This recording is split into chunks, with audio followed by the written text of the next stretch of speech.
eu sou a Keila Lima e está começando mais um Doutor TV Entrevistas. Muito obrigada por você estar aqui com a gente hoje.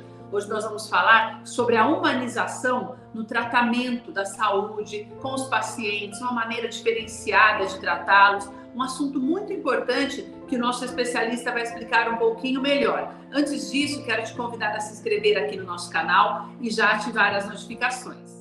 O Dr. Luiz Gabriel está aqui com a gente para falar sobre isso. Eu acho importante que você preste atenção, porque quando nós falamos em humanização de tratamento, é todo um processo que engloba também os familiares, principalmente quando uma pessoa está doente, fica muito tempo internada. O problema, doutor, na minha opinião, você até me corrige se eu estiver errada, é que, na verdade, no Brasil, nós não temos o hábito deste tipo de atendimento que é muito conhecido nos países mais desenvolvidos, né? A medicina aqui, ela é colocada para a gente de uma forma mais dura, até para os próprios profissionais, não é, doutor?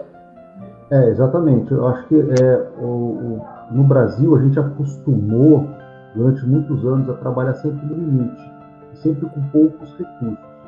E as instituições ao qual esses funcionários trabalham acabam que não tratando os funcionários de maneira humanizada. É muito difícil, quando uma instituição não trata o funcionário de maneira humanizada, que ele passe para frente essa humanização também. Uma coisa que ele não recebe, né, doutor? Exatamente, é uma coisa que ele não recebe. Então, quando você quer que uma instituição faça com que os seus funcionários comecem a apresentar um atendimento humanizado, começa de cima, da direção. A direção tem que tratar bem e tem que tratar de maneira humanizada os funcionários.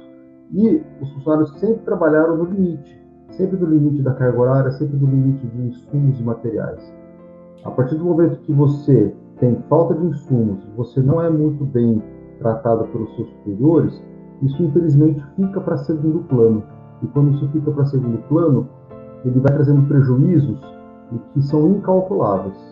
Doutor, a gente sabe que é um caminho longo a ser percorrido para mudar completamente essa história. Mas como é que você tem começado a trilhar esse caminho na instituição que você trabalha para tentar remodelar esse quadro?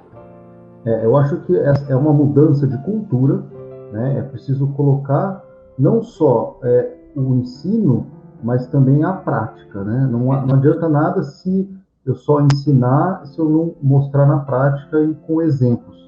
E pela direção, que é o meu cargo dentro do hospital, eu tenho que começar pela direção, e daí partindo de exemplos, ensinamentos, e também tem que entender que é um treinamento a longo prazo. Mas eu acho que o início de tudo vai dar empatia. Quando você começa a mostrar empatia e começa a se colocar no lugar do paciente, muita coisa muda. A visão do profissional de saúde, ela muda completamente. Eu vou dar um exemplo. A gente está dentro do hospital, dentro de uma UTI, por exemplo. Agora, na época do Covid, tivemos muitos pacientes que ficaram por longo tempo na UTI. Aqueles pacientes que estão acordados, aqueles que não estão sedados, esses pacientes eles estão acompanhando o dia a dia de todos os funcionários. Eles sabem quem é quem, eles sabem quem gosta de conversar mais, quem gosta de olhar no celular mais, eles sabem quem trata melhor, quem não trata, quem olha na cara, ele sabe o médico. Ele está ali há dias, ele está privado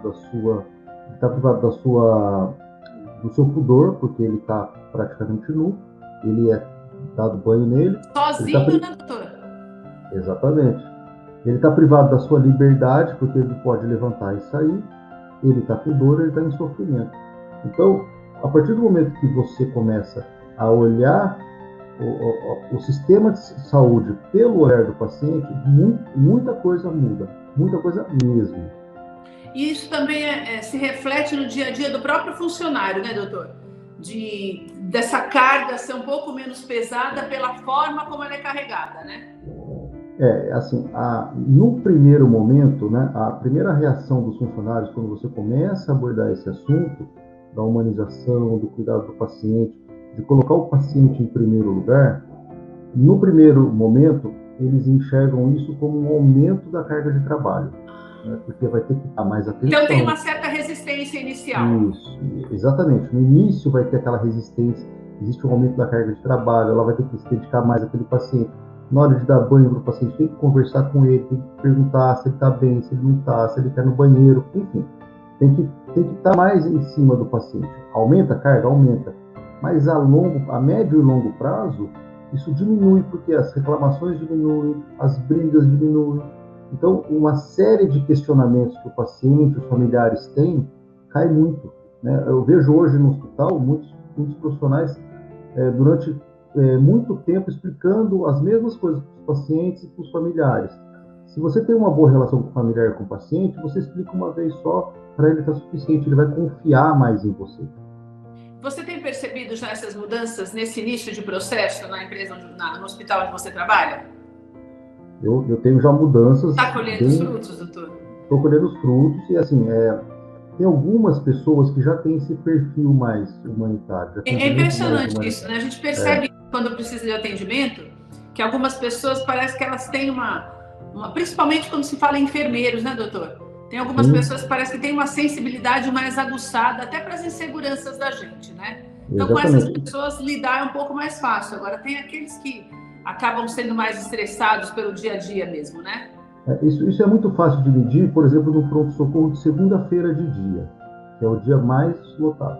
Se você tem lá uma equipe de médicos e de profissionais enfermeiros e técnicos de enfermagem, que é uma equipe mais acolhedora, é incrível. O número de pacientes para ser atendido é o mesmo, de uma segunda para outra. Mas não tem reclamação nenhuma, não tem problema nenhum, não tem ninguém brigando, reclamando na rede social, falando. Agora, quando você tem uma mesma segunda-feira, o mesmo número de pacientes, mas com uma outra equipe, e que tem um perfil completamente diferente, a reclamação é briga, o plantão ele fica mais pesado, entendeu? Então, é preciso dar o exemplo, é preciso mostrar isso, porque só falar, só explicar, as pessoas não vão entender. Doutor, literalmente, braveza e mau humor não combinam com profissão nenhuma, mas com quem lida com gente doente ainda não dá para perdurar, né, doutor? Acho que quem lida com a população, com o público, já não faz muito sentido. Você está numa pizzaria, você está numa festa, você está viajando, você está alegre, você está feliz, você está relaxado, você está de férias. Agora você está doente, contra a sua vontade, com o risco do seu problema agravar, porque você não sabe se você vai entrar no hospital, se você vai sair, se o seu problema vai agravar ou não. A gente ouve cada história, né? As pessoas ouvem as histórias, então existe um medo do desconhecido, o medo do pudor, o medo da dor, né? Então você imagina, bota tudo isso num caldeirão, e ainda você pega um profissional mal-humorado que te trata mal, não vai dar certo, né? Verdade. Doutor, muito obrigada, parabéns pelo seu trabalho e até a próxima, espero você de novo aqui no Doutor TV. Obrigado, Keila, obrigado, até mais. O Doutor TV Entrevista de hoje vai ficando por aqui, mas quero reforçar, se inscreva aqui no nosso canal, hein? E também não deixe de ativar as notificações para você receber as nossas entrevistas todos os dias, conteúdos novos para você ficar bem informado. Você também pode ler todas essas entrevistas aqui no nosso portal e também ouvir pelas principais plataformas digitais de áudio. Um beijo para você, até a próxima.